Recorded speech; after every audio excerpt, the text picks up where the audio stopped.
This is the first drill for parametric equations. So put your name on the paper. Never know when I might collect it from here till the end of school and grade it for accuracy. That's a good way to get another grade in. Alright, you are on a coordinate grid at the origin. So we're right here. You run in a straight path up to and right 1 unit every 2 seconds. So I'm going up 2, 1, 2, and right 1. So I'm also going to record on here time, which we'll use with t. T is time. So this is t equals 1. And then I go up 2 and over 1, t equals 2. Up 2 over 1. Oh, every 2 seconds. I knew that. So this should be 2, 4, up 2 over 1. This would be t equals 6. What coordinate will you be at after 6 seconds? So we would be right here. Our x value is 1, 2, 3. And our y value is 1, 2, 3, 4, 5, 6. So 3, 6 would be the correct answer. Write the equation of your line of your running path. So this is in the form y equals mx plus b right now. Talk about other forms in just a minute. Obviously your b is 0 since you're crossing the y-axis at 0, and the slope is up 2 over 1 times x. So we could just write it as y equals 2x. However, what we're going to get to is to make a table, and you're going to have 3 columns in your table where this is time, x, and y, because we're talking about lines, obviously, and we're throwing in that third component of time. So we have time of 0, 2, 4, and 6. Our x value at 0 was 0 and y was also 0. For time at 2, x was 1 and y was 2. Time at 4, x was 2 and y was 4. And then time at 6, x was 3 and y was 6. So where we're going to go from here is to write 2 parametric equations. This is considered your rectangular equation.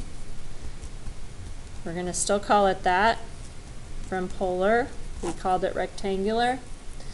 I'm going to try to keep using that terminology so it's less confusing. And then you're also going to be asked for your 2 parametric equations. So looking at this one briefly, you're going to have one written in the form of x equals something times t plus your y-intercept. And you're going to have a second one written in the form of y equals something times t plus the intercept. So the quickest and easiest way to do this is to cover up for the first equation. You don't want your y's, so you cover them up and write a linear equation based on that table. When t is 0, x is also 0. When t is 2, x is 1. So you could see that your increase in your x's go up 1 for every time your t's go up 2. So change in y over x, or in this case, change in x over t is 1/2 plus 0. And then for the second equation, you cover up the x's and make a linear equation based on those, and it's pretty clear that t is going to equal y. Y equals 1t plus 0, or y equals t. So I know that was kind of fast, but that's the whole concept basically, with including time with parametrics. So let's look back at a few. I'm switching to notes now. It says, before we're able to discuss parametric equations, which involves a variable time on the rectangular plane, we should review some important concepts. We have the slope of the line, different formulas, and obviously the bottom can't equal 0 for x2 minus x1. A line with a positive slope means your slope is greater than 0, rises from left to right. That's how they describe it. Negative slope, when your slope value is less than 0, it falls from left to right, goes in that direction. A line with 0 slope is horizontal, and a line with a vertical slope, or excuse me, a line with an undefined slope is vertical because the bottom you can't divide by 0. Summary of equations of lines. I believe we've gone through all the different forms first semester, first quarter. You're most familiar with the first two, and I remember that the point slope form you were kind of uncertain of. So those are the ones that we're going to want to focus on in the next couple examples. We have the vertical line. Hi, Rohan. Cough drops. I am out. I gave them all to, oops, that's on recording. I didn't give them to anyone, but I am all out. X equals any number would be a vertical line. Y equals any number is a horizontal line. Parallel lines, two distinct non-vertical lines, are parallel if and only if their slopes are the same. They need to go up and over the same amount each time. And perpendicular lines, two non-vertical lines are perpendicular if and only if their slopes are opposite reciprocals of each other. So example would be like -2 over 1 and +1 over 2. Let me play with the light real quick. See if, oh, obviously I can't play with the light while this is on. Hopefully the light's okay for you. So example 1, find an equation line that passes through the point, so this is our x, y, and has a slope of 3. This is our m. So I'm going to actually call this x1, y1. If we look back at this formula right here, all I'm doing is inserting my x1 and y1 and my m for my slope. So I have y minus, and then the y1 is -2, and then that equals my slope, which is 3, times the x minus, and then the x1 is 1. And now I just need to solve the thing for y, so it's in slope-intercept form.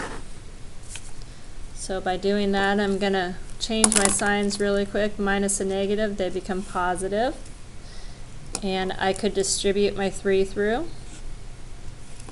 So I end up with y plus 2 equals 3x minus 3.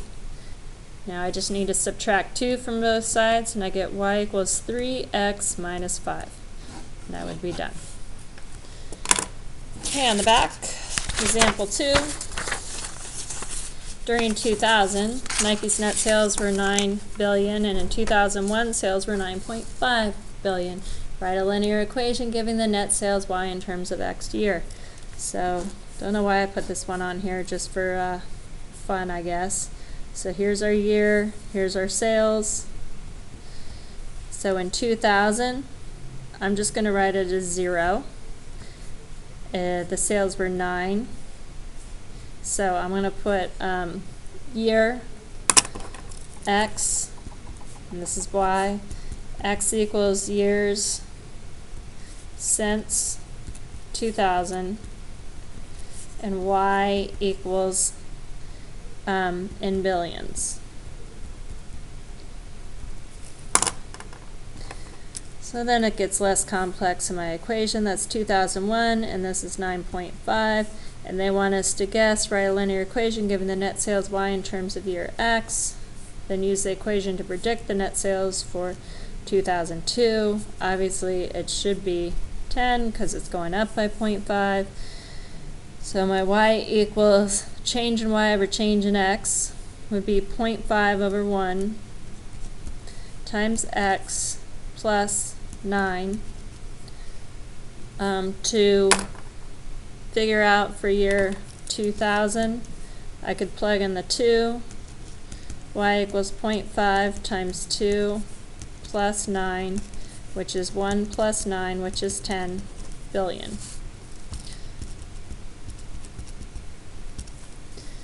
Determine the slope of the line, slope and y-intercept of the linear equation, then sketch the graph of the equation. So in other words, you need to solve for y. So I have a negative y. You know what? Look at this for a sec. The only thing that is on the wrong side is the y, so let's add y to both sides. Add y to both sides, and I end up with 5x plus 3 equals y. So my slope is 5 over 1, and my y-intercept equals 3. Actually, that's a point, right? So it should be 0, 3. And then sketch the graph. If it says sketch, it doesn't have to be completely accurate.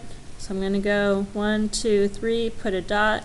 Then I'm supposed to go up 5 over 1. 1, 2, 3, 4, 5, and over 1. So right here would be the next dot. I could say that this is 3. There's my graph. Label x and y. Number 4 says find the slope-intercept form of the equation. A line passes through the point 2, -1 and parallel to the line 2x minus 3y equals 5. So I have my point. This is my x1 and y1. I still need to figure out my slope. So I'm going to set this one equal to y first. Subtract 2x. Negative 3y equals negative 2x plus 5. Divide everything by negative 3. Y equals 2/3 x minus 5/3. Don't care that my intercept is a negative 5/3 because all I want is my slope. M equals 2/3. Now I'm going to plug it into the formula. That's y minus y1 equals m times x minus x1 in parentheses. y1 is -1. The slope is 2/3. And the x1 is 2. So I can fill in the rest of it. Now I just need to simplify and solve for y. So this is going to be y plus 1 equals distribute 2/3 x minus 2 times 2 over 1 be 4. 3 times 1 is 3. Add 1 to both sides. I get y equals 2/3 x. I'm subtracting 4 over 4 from, or 3 over 3 from 4 over 3. Notice how I changed it to common denominator. So it's really y equals 2/3 x minus 7/3 is the equation. And then find the slope-intercept form of the line that passes through the point. It's perpendicular to the line, so very similar to example 4, only now we have to find the opposite reciprocal once we get the slope. So that's x1, y1. Solving for y, 4y equals negative 3x plus 7. Divide everything by 4. Y equals negative 3/4 x plus 7/4. Again, I want the perpendicular slope of this. So the perpendicular slope would be positive 4 over 3. I'm going to use that for my y minus y1 equals m times x minus x1. I would start memorizing this point slope form because I may ask you on a pop quiz at some point for it. That'd be a good question. So y minus, I'm plugging in my values, 7/8. My goodness, I got happy with fractions on this one. This is 4/3 times x minus negative 2/3. Crazy. Alright, now I gotta simplify. Gonna change these to positives and distribute. So I have y minus 7/8 equals 4/3 x plus 8/9.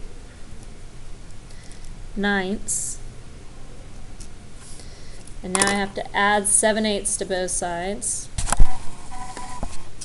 So adding, I have y equals 4/3 x plus 8/9 plus 7/8. I need a common denominator. 9 and 8, 9 and 8. Can't think of, oh, 36. Don't they? Nope, they don't go into 36. What am I thinking? I'm just going to multiply top and bottom by 9 and top and bottom by 8 to get my common denominator. So I have y equals 4/3 x plus 64/72 plus 63/72. So 64 and 63 is 127. So my final answer will be y equals 4/3 x plus 127/72. And we can stop right there. 127, I don't know if anything goes into that evenly. Alright, then on the back for the notes, just wants you to practice writing linear equations similar to what I showed you in the drill. And these are just horizontal, throw you off a little bit. Still do your change in y over change in x. From 9 to -1, we go down 10. Just make sure it's consistent, and it is. And it's going up 1. So my slope is we need y equals something times x plus your y-intercept. If we go back 10, in this case, to get to 0, we should have been at 19 for the y, so that's plus 19. And change in y is -10 over 1, which is just -10x plus 19. And then for the next one, this is a t. Treat it just like it's your x, even though it's not, because we're trying to get used to using time for t. So you want y equals something times t plus something. So we can see the y-intercept is going to be -2. So that's when t is 0. And as far as our slope, we're going up 2 for the t, and we're going up 6 for the y. So it's 6/2. Or y equals 3t minus 2. You can double check by plugging numbers in. And then the last one, you're going to treat the t like it's your x, and you're going to treat the x like it's your y when you're talking about slope-intercept form. So I'm going to need x equaling something times t plus something. So just like before, my change in my y, or the x in this case, it's going down 2 as the t goes up 5. So -2/5 times t plus, when this was 0, don't know when it was 0. I could go, when t was 0, I could go back 5 and up 2. So I could just make my little table, or I could plug in numbers if I wanted to. If I go back 5, I would be at 5 and 25. If I go back another 5, I would be at 0 and 27. That's one way to do it. So it's 27. If you want to know another way, you could just plug in a point with your slope, since you have it, and set it equal to y. So this is only if you're curious. You might need this later. Who knows? Let's say that using the form y minus y1 equals m times x minus x1. The slope we know is -2/5 times x minus, just pick that first point, 10. Oh, let's keep this as a t. And our y is really our x, minus 23. Now solve for x.